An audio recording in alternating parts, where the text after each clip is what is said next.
एक बार हजरत फातिमा रजी अल्लाह ताला अन्हा जानामाज पर बैठी रो रही थीं। उनकी आंखों से आंसू बह रहे थे और उनकी छाती आंसुओं से भर गई थी। उसी समय के हजरत मोहम्मद सल्लल्लाहु अलैहि वसल्लम फातिमा रजी अल्लाह ताला अन्हा के घर तशरीफ लाए और उनके कमरे में दाखिल हुए। उन्होंने देखा कि फातिमा रजी अल्लाह ताला अन्हा जानामाज पर बैठकर जोर जोर से रो रही थीं। तब विश्व नबी सल्लल्लाहु अलैहि वसल्लम ने फातिमा रजी अल्लाह ताला अन्हा से फरमाया, ऐ मेरी जिगर के टुकड़े फातिमा, तुम अपनी जानामाज का कोना उठाकर देखो। जब हजरत फातिमा रजी अल्लाह ताला अन्हा ने जानामाज का कोना उठाया तो वो हैरान रह गई। उन्होंने कहा, अब्बाजान ये क्या है, यहां तो पिघला हुआ सोना बह रहा है। तब हजरत मोहम्मद सल्लल्लाहु अलैहि वसल्लम ने फरमाया, बेटी जितना सोना चाहो उठा लो और उसे अपनी जरूरतों के लिए इस्तेमाल करो। इससे अपना घर चलाओ और दुनिया की आराम आयेश शान और शौकत का जो भी चाहो कर सकती हो। लेकिन याद रखना, दुनिया की सुख सुविधाएं क्षणिक हैं, जबकि आखिरत परलोक की सुख शांति हमेशा के लिए है। अब तुम खुद समझो बेटी, क्या तुम दुनिया की सुख शांति चाहती हो या आखिरत की सुख शांति? हजरत मोहम्मद सल्लल्लाहु अलैहि वसल्लम की यह बात सुनकर हजरत फातिमा रजी अल्लाह ताला अन्हा ने जानामाज का कोना छोड़ दिया और नबी जी से कहा, अब्बा जान, मुझे दुनिया की सुख शांति की कोई जरूरत नहीं है, मैं तो आखिरत की सुख शांति के पीछे दौड़ना चाहती हूं। इसी तरह एक और घटना का जिक्र है। एक दिन हजरत फातिमा रजी अल्लाह ताला अन्हा इतनी कमजोर हो गईं कि वह बिस्तर से उठ नहीं पा रही थीं। यह बात जब हजरत मोहम्मद सल्लल्लाहु अलैहि वसल्लम तक पहुंची तो नबी करीम सल्लल्लाहु अलैहि वसल्लम फातिमा को देखने के लिए उनके घर तशरीफ लाए। नबी करीम सल्लल्लाहु अलैहि वसल्लम फातिमा के दरवाजे पर पहुंचे और उन्हें आवाज देने लगे, लेकिन अंदर से कोई आवाज नहीं आ रही थी। विश्व नबी सल्लल्लाहु अलैहि वसल्लम ने फिर से पुकारा, लेकिन अंदर से कोई जवाब नहीं आया। तीसरी बार जब नबी करीम सल्लल्लाहु अलैहि वसल्लम ने फातिमा रजी अल्लाह ताला अन्हा को पुकारा, तब अंदर से हजरत फातिमा रजी अल्लाह ताला अन्हा ने जवाब दिया, अब्बा मैं दरवाजा कैसे खोलूं? मेरे पास सिर्फ एक छोटी सी चादर है। अगर मैं इसे पैरों की तरफ खींचती हूं तो सिर का हिस्सा खुला रह जाता है, और अगर सिर की तरफ खींचती हूं तो पैर खुल जाते हैं। तब विश्व नबी सल्लल्लाहु अलैहि वसल्लम ने दरवाजे के बाहर से अपना रूमाल निकाला और दरवाजे की दरार से अंदर भेजा। उन्होंने फातिमा से कहा, बेटी मेरा रूमाल सिर पर रख लो और दरवाजा खोलो। फातिमा रजी अल्लाह ताला अन्हा ने रूमाल सिर पर रखकर दरवाजा खोला।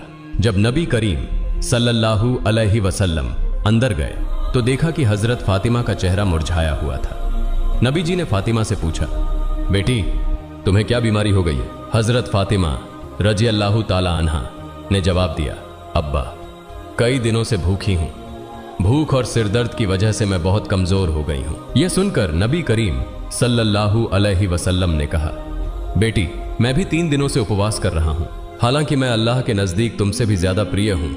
अगर मैं चाहता तो अल्लाह मुझे दुनिया का सबसे बेहतरीन खाना खिलाता, लेकिन मैंने दुनिया की जगह आखिरत को प्राथमिकता दी है। तब नबी करीम सल्लल्लाहु अलैहि वसल्लम ने हजरत फातिमा रजी अल्लाह ताला अन्हा से कहा, हे मेरी बेटी फातिमा सब्र रखो, तुम्हारे लिए खुशखबरी है, अल्लाह की कसम जन्नत में तुम औरतों की सरदार होगी, जन्नत की चाबी तुम्हारे हाथों में होगी। यह सुनकर हजरत फातिमा रजी अल्लाह ताला अन्हा आश्चर्यचकित हो गईं और नबी जी से पूछा, अब्बा जान फिर बीबी मरियम और बीबी आसिया का क्या होगा? नबी करीम सल्लल्लाहु अलैहि वसल्लम ने जवाब दिया, बीबी मरियम अपने समय की औरतों की सरदार थीं और बीबी आसिया भी अपने समय की औरतों की सरदार थीं, लेकिन तुम फातिमा कयामत तक जितनी औरतें आएंगी उन सब की सरदार होगी। एक बार हजरत फातिमा रजी अल्लाह ताला अन्हा अपनी यहूदी दोस्त के साथ एक बाग में खड़ी थीं और बातचीत कर रही थीं। उस यहूदी लड़की के पास कुछ लोग आए और उससे कहा, तुम्हारे पिता ने तुम्हें घर बुलाया है। तब वह लड़की उन लोगों के साथ अपने घर चली गई। घर पहुंचने पर उसके पिता ने उससे कहा, बेटी मैंने तुम्हारे लिए एक लड़का चुना है, वह यहूदी समुदाय के एक अमीर उद्योगपति का बेटा है, क्या तुम इस शादी के लिए तैयार हो? लड़की ने जवाब दिया, अब्बा मैं इसका उत्तर कल दूंगी, मुझे आज रात का समय दें ताकि मैं सोच सकूं। उसके पिता ने उसे सोचने का समय दिया। लड़की ने समय लेकर बिना इधर उधर देखे दौड़कर हजरत फातिमा रजी अल्लाह ताला अन्हा के पास चली गई। लड़की ने हजरत फातिमा रजी अल्लाह ताला अन्हा के पास पहुंचकर कहा, बहन हमारी 12 साल की दोस्ती है, इस लंबे समय में तुमने मुझे कभी गलत सलाह नहीं दी। मुझे उम्मीद है कि आज भी तुम मुझे कोई गलत सलाह नहीं दोगी। मेरे पिता ने मेरे लिए एक लड़का चुना है जो यहूदी समुदाय के एक बड़े उद्योगपति का बेटा है। मेरे पिता चाहते हैं कि मेरी शादी उस लड़के से हो। अब तुम बताओ मुझे क्या करना चाहिए। यह सुनकर हजरत फातिमा रजी अल्लाह ताला अन्हा ने उस लड़की से कहा, हे बहन, चूंकि तुम्हारे पिता ने उस लड़के के साथ तुम्हारी शादी तय की है और वह चाहते हैं कि तुम्हारी शादी उस लड़के से हो, इसलिए तुम्हें शादी के लिए राजी हो जाना चाहिए। तब उस लड़की ने हजरत फातिमा रजी अल्लाह ताला अन्हा से कहा, हे बहन, मैं शादी के लिए राजी हो सकती हूं, लेकिन एक शर्त है। शर्त यह है कि अगर तुम मेरी शादी में शामिल होती हो तभी मैं यह शादी करूंगी। तुम तो जानती हो कि मैं तुम्हें कितना प्यार करती हूं। यह सुनकर हजरत फातिमा रजी अल्लाह ताला अन्हा ने उस लड़की से कहा, तुम यहूदी हो और हम मुसलमान, और तुम जानती हो कि यहूदी मुसलमानों को बिल्कुल भी सहन नहीं कर सकते। अगर मैं तुम्हारी शादी में जाऊंगी तो मेरे पिता हजरत मोहम्मद सल्लल्लाहु अलैहि वसल्लम को मुस्लिम समुदाय के सामने सवालों का सामना करना पड़ेगा और लोग उनके बारे में मजाक बनाएंगे। इसी तरह तुम्हें भी यहूदी समुदाय में सवालों का सामना करना पड़ेगा और वे भी तुम्हारे बारे में मजाक करेंगे। मैं तुम्हारी शादी में शामिल नहीं हो सकती। तब उस यहूदी लड़की ने हजरत फातिमा रजी अल्लाह ताला अन्हा से कहा, सुनो बहन, अगर तुम मेरी शादी में मौजूद नहीं रहोगी तो मैं कसम खाती हूं कि कयामत आ भी जाए फिर भी मैं उस लड़के से शादी नहीं करूंगी। उसकी इस बात को सुनकर हजरत फातिमा रजी अल्लाह ताला अन्हा ने अंततः उसकी मजबूरी को समझा और कहा, ठीक है बहन, मैं तुम्हारी शादी में आऊंगी। तुम यह बात अपने पिता को बता दो। यह सुनकर वह लड़की दौड़कर अपने पिता के पास गई और कहा, अब्बा, मैं इस शादी के लिए तैयार हूं, लेकिन एक शर्त है। शर्त यह है कि मेरी शादी में मोहम्मद सल्लल्लाहु अलैहि वसल्लम की बेटी फातिमा रजी अल्लाह ताला अन्हा मेरे साथ होगी। तब उस लड़की के पिता ने कहा, अगर मोहम्मद की बेटी हमारे घर आएगी तो वह हमारे स्टेटस के साथ मेल नहीं खाएगी, क्योंकि वह गरीब है। उसके पिता भी गरीब हैं। वे ठीक से 2 वक्त का खाना नहीं खा पाते और उनके पास अच्छे कपड़े भी नहीं हैं। तब उस लड़की के पिता ने कहा, अगर वे गरीब हैं तो वे तुम्हारी शादी में कैसे आएंगे? जो लोग तुम्हारी शादी में आएंगे वे सभी अमीर उद्योगपतियों के बेटे और बेटियां हैं, इसलिए मोहम्मद की बेटी फातिमा को दावत नहीं दी जा सकती। लड़की ने अपने पिता से कहा, अब्बा, अगर आप फातिमा को मेरी शादी में आने से रोकते हैं तो मैं कभी भी यह शादी नहीं करूंगी। अंततः पिता को मजबूर होकर मानना पड़ा और उन्होंने कहा, मैं तुम्हें अनुमति दे सकता हूं, लेकिन एक शर्त है। शर्त यह है कि अगर मोहम्मद की बेटी फातिमा हमारे घर आना चाहती है तो उसे नए और सुंदर कपड़े पहनकर आना होगा। अगर वह पुराने कपड़े पहनकर आती है तो उसे हमारे घर में प्रवेश करने की अनुमति नहीं मिलेगी। यह सुनकर वह लड़की फिर से दौड़कर हजरत फातिमा रजी अल्लाह ताला अन्हा के पास गई और रोते हुए कहने लगी, हे बहन, मेरे पिता नहीं चाहते कि तुम मेरी शादी में आओ, लेकिन उन्होंने एक शर्त पर सहमति दी है। शर्त यह है कि अगर तुम मेरी शादी में आओगी तो तुम्हें नए और सुंदर कपड़े पहनने होंगे। अब तुम बताओ, क्या तुम मेरी शादी में आओगी? हजरत फातिमा रजी अल्लाह ताला अन्हा ने उस यहूदी लड़की से कहा, मेरी जिंदगी में मैंने कभी नए कपड़े नहीं देखे। दिन के बाद दिन बीतते जाते हैं और हमारे घर के चूल्हे में आग तक नहीं जलती। कई बार हम भूखे रहते हैं, ऐसे में नए कपड़े कहां से लाऊं? तब उस लड़की ने कहा, हे बहन, अगर तुम अपनी जुबान से बस ये कह दो कि तुम नए कपड़े पहनकर मेरी शादी में आओगी तो मुझे विश्वास है कि तुम्हारे सृष्टिकर्ता महान अल्लाह तुम्हारे लिए नए कपड़ों का इंतजाम करेंगे, क्योंकि मैं जानती हूं कि तुम्हारे और तुम्हारे रब के बीच एक बहुत ही अच्छा रिश्ता है। हजरत फातिमा रजी अल्लाह ताला अन्हा ने भावुक होकर कहा, इंशाअल्लाह मैं तुम्हारी शादी में आऊंगी और दुनिया के सबसे शानदार कपड़े पहनकर आऊंगी। यह सुनकर वह लड़की दौड़कर अपने पिता के पास गई और कहा, अब्बा, फातिमा मेरी शादी में आएंगी और सबसे कीमती कपड़े पहनकर आएंगी। इसके बाद शादी की तारीख तय हो गई। दूसरी ओर हजरत फातिमा रजी अल्लाह ताला अन्हा चिंतित थीं कि शादी का दिन नजदीक आ रहा है और मैंने वादा किया है कि मैं नए कपड़े पहनकर शादी में जाऊंगी, लेकिन मेरे पास नए कपड़े नहीं हैं। यह सोचते हुए हजरत फातिमा रजी अल्लाह ताला अन्हा ने अपना जयनमाज बिछाया और नमाज में बैठ गई। सिजदे में जाकर उन्होंने आंखों से आंसू बहाते हुए कहा, हे माबूद, इस दुनिया में मेरा आपसे गहरा संबंध बन गया है जिसे आज तक कोई नहीं जानता। हजरत फातिमा रजी अल्लाह ताला अन्हा ने रोते हुए अल्लाह से कहा, महीनों से मैं भूखी रही हूं, कभी भी मैंने आपसे कुछ नहीं मांगा, लेकिन आज मैं आपसे एक नए कपड़े की दरख्वास्त कर रही हूं। यह मेरी किसी जैविक या शारीरिक जरूरत के लिए नहीं है। मुझे ऐसा कपड़ा दीजिए जिसे पहनकर मैं अपनी सहेली की शादी में जा सकूं और वहां की तमाम लड़कियां उस कपड़े को देखकर मेरी तरफ ध्यान दें। क्या आप मुझे एक नया कपड़ा देंगे? इस तरह हजरत फातिमा रजी अल्लाह ताला अन्हा रोते रोते अल्लाह से दुआ कर रही थी। नमाज खत्म करने के बाद जब उन्होंने अपने घर के कोने में नजर डाली तो वहां 2 पैकेट रखे हुए देखे। यह देखकर वे भावुक हो गई। हजरत फातिमा रजी अल्लाह ताला अन्हा वह पैकेट लेकर रोते हुए हजरत मोहम्मद सल्लल्लाहु अलैहि वसल्लम के पास आईं और पूरी घटना बयान की। जब हजरत मोहम्मद सल्लल्लाहु अलैहि वसल्लम ने पैकेट को खोला तो उसमें से जन्नत की खुशबू आने लगी। तब हजरत मोहम्मद सल्लल्लाहु अलैहि वसल्लम ने फातिमा रजी अल्लाह ताला अन्हा को गले लगाकर उनके माथे को चूमा और कहा, यह कपड़ा तुम्हें कहां से मिला? बेटी, यह तो दुनिया का कपड़ा नहीं है, यह तो जन्नत का कपड़ा है। तुमने छिपकर अल्लाह से संबंध बनाया है। अल्लाह रब्बुल आलमीन तुमसे खुश हो गए हैं और तुम्हारी दुआ स्वीकार की है। अल्लाह ताला के पास एक कपड़े की मांग करने की वजह से उन्होंने तुम्हारे लिए जन्नतुल फिरदौस से तुम्हारा कपड़ा भेज दिया है। फिर हजरत मोहम्मद सल्लल्लाहु अलैहि वसल्लम ने कहा, तुम इस कपड़े को पहनकर अपनी यहूदी दोस्त की शादी में जा सकती हो, लेकिन तुम्हें पर्दा भी रखना होगा। हजरत फातिमा रजी अल्लाह ताला अन्हा ने हजरत मोहम्मद सल्लल्लाहु अलैहि वसल्लम से कहा, अब्बा जान, मैं अपने हिजाब के साथ अपनी दोस्त की शादी में जरूर जाऊंगी। जब हजरत फातिमा रजी अल्लाह ताला अन्हा ने जन्नती कपड़ा पहना तो उनकी खूबसूरती और बढ़ गई। जब वह शादी के घर में दाखिल हुई तो मानो सब कुछ रोशनी से भर गया। महिलाएं नववधू की तरफ से मुंह मोड़कर हजरत फातिमा रजी अल्लाह ताला अन्हा की तरफ देखने लगी। सभी कहने लगी, फातिमा, तुम तो गरीब हो, फिर तुम्हें इतना महंगा और खूबसूरत कपड़ा कहां से मिला? हजरत फातिमा रजी अल्लाह ताला अन्हा ने कहा, मैंने इसे बाजार से खरीदा है। महिलाएं चकित होकर पूछने लगी, कौन से बाजार से, किस दुकान से खरीदी है? तब हजरत फातिमा रजी अल्लाह ताला अन्हा ने मुस्कुराते हुए कहा, तुम लोग उस बाजार को नहीं जानती और न ही उस दुकान को पहचानोगी। इस प्रकार हजरत फातिमा रजी अल्लाह ताला अन्हा ने अपने अद्भुत अनुभव को साझा करते हुए सभी को अपनी खासियत का एहसास कराया। हजरत फातिमा रजी अल्लाह ताला अन्हा ने कहा, यह एक ऐसा बाजार है जिसे जाने के लिए एक खास रास्ता है। तुम उस रास्ते का नाम नहीं जानती हो और न ही तुम उस बाजार का पता पहचान सकोगी। महिलाएं बोली, हमें सिर्फ एक बार उस बाजार का पता बता दो, हम जरूर वहां पहुंच जाएंगी। हजरत फातिमा रजी अल्लाह ताला अन्हा ने फिर कहा, मैंने जो कपड़ा खरीदा है वह उस विशेष दुकान से है जिसे जाने के लिए एक खास रास्ता अपनाना पड़ता है, लेकिन वह रास्ता है सिरात अल मुस्तकीम। यह वही रास्ता है जो सही मार्ग का संकेत देता है और जिस पर चलकर इंसान अपने ईमान को मजबूत कर सकता है। महिलाएं आश्चर्यचकित थीं और सोचने लगीं कि इस खास रास्ते की पहचान कैसे की जाए। हजरत फातिमा रजी अल्लाह ताला अन्हा ने कहा, इस रास्ते के लिए मेरे पिता हजरत मोहम्मद सल्लल्लाहु अलैहि वसल्लम हमेशा इस्लाम के प्रचार में लगे रहते हैं। यह वही रास्ता है जिसके लिए मेरे पिता ताइफ की जमीन पर 3 बार जख्मी हुए थे। इसका नाम है सिरात अल मुस्तकीम। अगर तुम इस रास्ते पर चलोगी तो तुम सही मायने में उस बाजार तक पहुंच सकोगी। जाते जाते एक बाजार पाओगी, उस बाजार का नाम है जन्नत, और उस बाजार में एक दुकान है, उस दुकान का नाम है जन्नातुल फिरदौस। वही दुकान का मालिक है जिसने मुझे यह कपड़ा दिया है। महिलाएं इस कपड़े को पाने के लिए इतनी बेताब हो गईं कि उनमें से एक बोली, फातिमा, हम उस दुकान के मालिक के पास जाना चाहती हैं, तुम हमें वहां ले चलो। जवाब में हजरत फातिमा रजी अल्लाह ताला अन्हा ने कहा, उस दुकान के मालिक के पास जाने के लिए तुम्हें एक वाक्य पढ़ना होगा। क्या तुम वह वाक्य पढ़ सकती हो?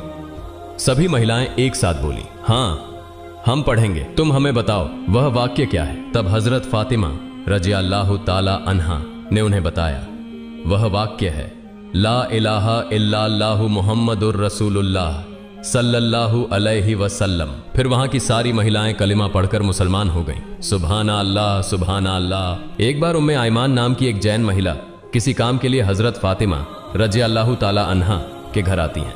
उम्मे आयमान हजरत फातिमा रजी अल्लाह ताला अन्हा के दरवाजे के पास आकर उन्हें बुलाने लगती हैं। उम्मे आयमान ने कई बार बुलाने के बाद भी अंदर से कोई जवाब नहीं आया, लेकिन फातिमा रजी अल्लाह ताला अन्हा के कमरे के भीतर रोटी के याता, गेंद घुमाने की आवाज आ रही थी।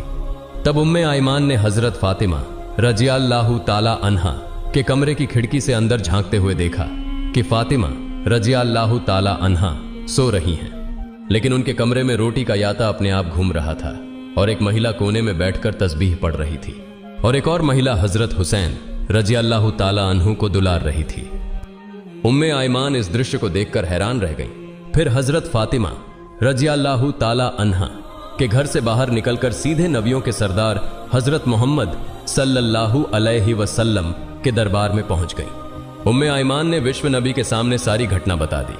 फिर विश्व नबी ने उम्मे आयमान से कहा, उम्मे आयमान, मेरी बेटी फातिमा याता घुमाते घुमाते थकी हुई अपनी देह के साथ सो गई थी। हालांकि तब भी उनका तस्बीह पढ़ना बाकी था, और तेज गर्मी के कारण हुसैन रज़ी अल्लाह ताला अन्हु की नींद टूट गई थी। इसलिए अल्लाह रब्बुल आलमीन ने फातिमा रज़ी अल्लाह ताला अन्हा के कमरे में 3 फरिश्तों को 3 कामों को संपन्न करने के लिए भेज दिया। एक फरिश्ता अदृश्य रूप से याता गेंद घुमा रहा था, जबकि दूसरा फरिश्ता फातिमा के बाकी तस्बीह को पढ़ रहा था, और तीसरा फरिश्ता हजरत हुसैन रज़ी अल्लाह ताला अन्हु को झूले में सुला रहा था। उम्मे आयमान, तुमने जो देखा वह सच है। तुमने जो 3 महिलाओं को देखा है वे कोई सामान्य महिलाएं नहीं हैं, वे अल्लाह रब्बुल आलमीन की तरफ से भेजे गए फरिश्ते हैं। तब नबी करीम सल्लल्लाहु अलैहि वसल्लम के मुंह से ये बातें सुनकर उपस्थित सहाबा और उम्मे आयमान हैरान रह गए। वे फातिमा रज़ी अल्लाह ताला अन्हा के लिए दुआ करने लगे और उम्मे आयमान अल्लाहु अकबर कहते हुए नबी करीम सल्लल्लाहु अलैहि वसल्लम के दरबार से बाहर निकल गई। एक बार 3 दिनों तक विश्व नबी का कोई पता नहीं चल रहा था। हजरत उमर रज़ी अल्लाह ताला अन्हु और हजरत अब्बू बकर रज़ी अल्लाह ताला अन्हु पागल होकर नबी सल्लल्लाहु अलैहि वसल्लम को खोजने निकल पड़े। उमर रज़ी अल्लाह ताला अन्हु के हाथ में एक तलवार थी। उमर रज़ी अल्लाह ताला अन्हु और अब्बू बकर रज़ी अल्लाह ताला अन्हु कुछ यहूदियों को देखकर गरज उठे। उमर ने तलवार तानकर कहा, हे यहूदी बच्चों, मेरे नबी कहां हैं? बताओ, तुमने मेरे नबी को कहां देखा है? नहीं तो मैं उमर आज तुम्हें सबको काट डालूंगा। तब यहूदी बोलने लगे, हे उमर, विश्वास करो, हम तुम्हारे नबी को नहीं देख पाए हैं। फिर हजरत अब्बू बकर रज़ी अल्लाह ताला अन्हु ने उमर से कहा, उमर चलो हम आगे चलते हैं, वहां शायद कुछ रखाल मिल जाए। उनसे पूछने पर शायद हमें विश्व नबी का पता मिल सके। मन इसके बाद हजरत अब्बू बकर रज़ी अल्लाह ताला अन्हु और उमर रज़ी अल्लाह ताला अन्हु आगे की तरफ चलने लगे। कुछ दूर चलने के बाद वे एक पहाड़ के पास कुछ रखालों को देख पाए। अब्बू बकर रज़ी अल्लाह ताला अन्हु ने रखालों से पूछा, हे रखालों, क्या तुमने इस तरफ से हमारे धर्म के नबी को जाते हुए देखा है? तब रखालों में से एक ने जवाब दिया, हमने आज 3 दिनों से एक व्यक्ति को इस पहाड़ की गुफा में सिजदा में गिरकर रोते हुए देखा है। वह व्यक्ति आज 3 दिन से रो रहा है। उसकी रोने की आवाज सुनकर हमारे पशु पक्षी 3 दिनों से न तो घास खा रहे हैं और न ही पानी पी रहे हैं। पशुओं के दूध पीने वाले बच्चे उनकी अडर्स में मुंह नहीं लगा रहे हैं। भाई, तुम अपने आदमी को ले जाओ, नहीं तो हमारे पशु भूख प्यास से मर जाएंगे। तब हजरत अब्बू बकर रज़ी अल्लाह ताला अन्हु ने उमर से कहा, उमर, जिसका रोना सुनकर पशु पक्षियों ने खाना पीना छोड़ दिया है वह और कोई नहीं बल्कि हमारे धर्म के नबी मोहम्मद रासूलुल्लाह सल्लल्लाहु अलैहि वसल्लम होंगे। चलो हम आगे जाकर देखते हैं। फिर हजरत अबू बकर रज़ी अल्लाह ताला अन्हु और हजरत उमर रज़ी अल्लाह ताला अन्हु पहाड़ के सामने एक गड्ढे में जाकर देखे कि विश्व नबी सिजदा में गिरकर रो रहे हैं। तब उमर रज़ी अल्लाह ताला अन्हु ने नबी जी की तरफ इशारा करके कहा, नबी, आज 3 दिनों से हम आपकी खोज में पागल हो गए हैं, कहीं आपको नहीं पा रहे हैं। आप यहां उम्मत के लिए रो रहे हैं। या रसूल अल्लाह, हम आपको लेने आए हैं, आप सिर उठाइए। लेकिन विश्व नबी सिर नहीं उठाते। तब हजरत अब्बू बकर रज़ी अल्लाह ताला अन्हु ने कहा, या रसूल अल्लाह, जिस उम्मत के लिए आप इस तरह रो रहे हैं, मैं अब्बू बकर वादा करता हूं अपनी पूरी जिंदगी की इबादतें आपकी उम्मत के नाम दान कर दूंगा। फिर भी दया के नबी सिर नहीं उठाते। फिर हजरत अबू बकर रज़ी अल्लाह ताला अन्हु ने उमर से कहा, उमर, हजरत फातिमा रज़ी अल्लाह ताला अन्हा के बिना विश्व नबी को नहीं लिया जा सकता। चलो हम फातिमा के घर चलते हैं। फिर वे दोनों मिलकर फातिमा के घर की ओर चल पड़े। रास्ते में उन्होंने हजरत अली रज़ी अल्लाह ताला अन्हु को देखा और हजरत अली के पास जाकर पूरे मामले की जानकारी दी। हजरत अली रज़ी अल्लाह ताला अन्हु घर जाकर फातिमा रज़ी अल्लाह ताला अन्हा से सब कुछ कहने के बाद फातिमा रज़ी अल्लाह ताला अन्हा और हजरत हसन व हुसैन रज़ी अल्लाह ताला अन्हु, हजरत अली रज़ी अल्लाह ताला अन्हु सभी मिलकर विश्व नबी के पास पहाड़ की गुफा में आ गए। हजरत फातिमा रज़ी अल्लाह ताला अन्हा ने विश्व नबी की ओर देखते हुए कहना शुरू किया, अब्बा, आप कैसे 3 दिनों से हमें छोड़कर इस गुफा में रह सकते थे? हम आपकी खोज में पागल हो गए थे, हमें कहीं आपका पता नहीं मिला। आप कैसे हमें भूल सकते थे? अपने प्यारे नाती हसन और हुसैन को कैसे भूल सकते थे? आप सिर उठाइए, हम आपको लेने आए हैं। लेकिन नबी जी सिर नहीं उठा रहे हैं, सिजदा में पड़े पड़े ही रोते जा रहे हैं। फिर हजरत फातिमा रज़ी अल्लाह ताला अन्हा ने कहा, हे मेरे अब्बा, मैं फातिमा आपके लिए वादा करती हूं कि मैं अपने प्यारे बेटे और आपके प्यारे नाती हसन और हुसैन को कुर्बानी कर दूंगी। अब मेरे अल्लाह रब्बुल आलमीन ने जिब्राइल को बुलाया और कहा, हे जिब्राइल, तुम तुरंत मेरे दोस्त के पास जाओ। मेरे दोस्त से कह दो कि वह सिजदा से सिर उठाए। मेरे दोस्त को जाकर बता दो, मैं अल्लाह रब्बुल आलमीन हूं, अब मैं अपनी सारी उम्मत का जिम्मा खुद ले रहा हूं। अल्लाह रब्बुल आलमीन के ऐसे निर्देश पाकर हजरत जिब्राइल अलैहिस्सलाम पहाड़ की गुफा में आए और नबी से कहने लगे, या रसूल अल्लाह, आप सिर उठाइए। अल्लाह रब्बुल आलमीन ने मुझे अभी अभी बताया है कि आपकी सारी उम्मत का जिम्मा अब अल्लाह खुद ले चुके हैं। यह कहकर जिब्राइल अलैहिस्सलाम चले गए। फिर विश्व नबी ने सिजदा से सिर उठाया। इसके बाद नबी जी सभी के साथ घर की ओर चले। अल्लाह पाक रब्बुल आलमीन हमें सभी को विश्व नबी द्वारा दिखाए गए रास्ते पर चलने की तौफीक प्रदान करे। सभी लोग कमेंट में लिखें आमीन। दोस्तों, यह थी हमारी आज की वीडियो। दोस्तों, अगर आपको मेरी वीडियो पसंद आई हो तो तुरंत चैनल को सब्सक्राइब करें और पास वाले बेल आइकन को प्रेस कर दें। फिर मिलेंगे एक नए वीडियो में। तब तक सभी अच्छे रहें, स्वस्थ रहें। अल्लाह हाफिज।